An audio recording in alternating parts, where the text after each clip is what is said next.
ઘરમાં જ્યારે કોઈ પણ શાક ના હોય ત્યારે આ રીતે તમે મસાલા પૂરી બનાવી શકો છો. બાળકોને ખૂબ જ પસંદ આવશે અને સાથે સાથે ખૂબ જ ઇઝી રીતે બની જાય છે. ખાવામાં પણ ખૂબ જ ટેસ્ટી. રસ સાથે પણ તમે આ પૂરી બનાવી શકો છો. તો શરૂ કરીએ આપણી રેસીપી. તો સૌથી પહેલાં મેં અહીંયા ઘઉંનો લોટ લઈ લીધેલો છે. તો નોર્મલી આપણે જે રોટલીનો લોટ હોય છે એ જ લેવાનો છે. તો 2 કપ જેટલો લોટ લઈ લઈશું.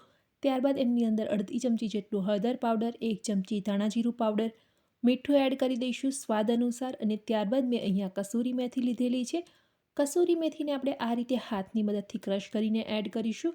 ત્યારબાદ અડધી ચમચી ચીલી ફ્લેક્સ અને અડધી ચમચી લાલ મરચું પાવડર એડ કરવાનું છે.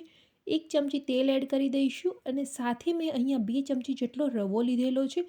રવો એડ કરવાથી આપણી પૂરી છે એકદમ સરસ બનશે, એકદમ સરસ ફૂલશે અને સાથે સાથે તેલ પણ વધારે સોક નહીં કરે. હવે થોડું થોડું પાણી એડ કરતા જઈ અને લોટ તૈયાર કરી લઈશું. તો નોર્મલી આપણે જે રોટલીનો લોટ તૈયાર કરીએ છીએ એનાથી થોડો ટાઈટ આપણે લોટ રાખવાનો છે. જો તમે થોડો ટાઈટ લોટ રાખશો તો પૂરી છે એ બિલકુલ તેલને એબ્ઝોર્બ નહીં કરે અને તમારી પૂરી છે એ ખૂબ જ સરસ બનશે. અહીંયા લોટ આપણો તૈયાર થઈ ગયો છે. ફરીથી આપણે 1 ચમચી જેટલું તેલ એડ કરી અને લોટને એકદમ સરસ રીતે મસળી લઈશું.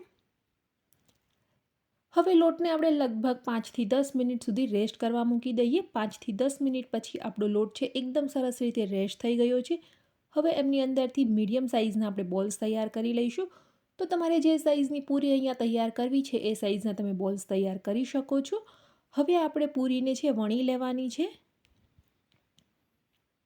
તો જ્યારે પણ તમે પૂરી વણો ત્યારે તમારે એકદમ પતલી પણ નથી વણવાની અને બહુ જાડી પણ નથી રાખવાની. મીડિયમ સાઇઝની જો તમે પૂરી બનાવશો તો તમારી બધી જ પૂરી છે એકદમ સરસ રીતે ફૂલશે. તો આ રીતની આપણે પૂરી તૈયાર કરી લઈશું અને ત્યારબાદ એમને તળી લઈએ. તો મેં અહીંયા એકદમ નાના વાસણમાં જ તેલ લીધેલું છે, જેનાથી શું થશે કે આપણું તેલ છે એ વધારે ખરાબ પણ નહીં થાય અને ઓછા તેલની અંદર આપણી બધી જ પૂરી છે એ ફ્રાય થઈ જશે. તો અહીંયા આપણી પૂરી છે એ બનીને તૈયાર થઈ ગઈ છે. એકદમ સરસ ટેસ્ટી અને ખાવામાં પણ ખૂબ જ સરસ બની છે.